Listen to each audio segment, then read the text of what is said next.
If you want to align with spirit, if you want to align with your higher self, the number one thing that you need to heal is fear.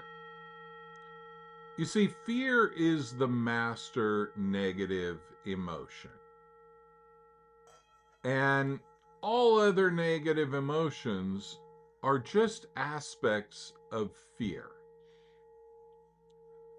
The master positive emotion is love. And so we can think of it as humans living in separation consciousness are separated from the energy of love. And what separates us from the energy of love, from spirit, from our true identity, is fear. And fear is a self protective contraction. Your fear might feel very active. It might feel very, like anxiety. Like there's a lot of movement in it. But in the end, the main movement is clenching. It's pulling back. It's self-protection.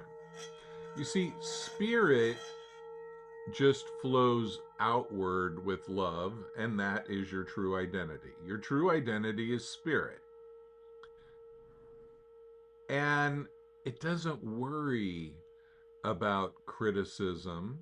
It doesn't worry about death. Spirit knows that it is immortal, eternal, creative. It's what you really are. It is your truth.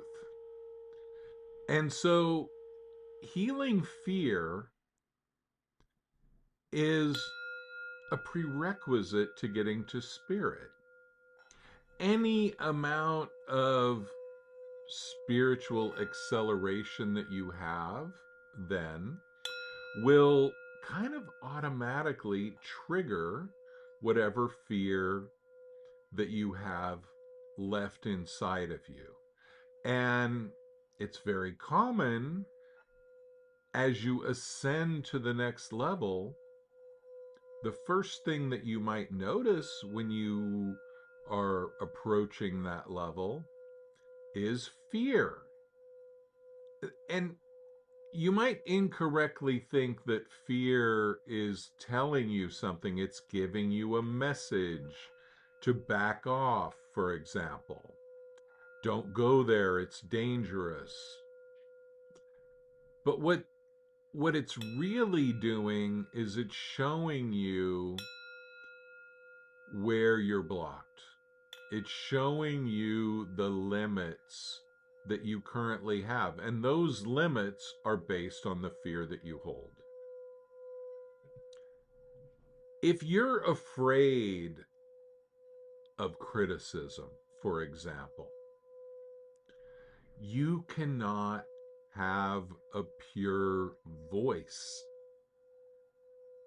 Because before your words are even spoken, you're thinking about making them bulletproof to the criticism that you fear.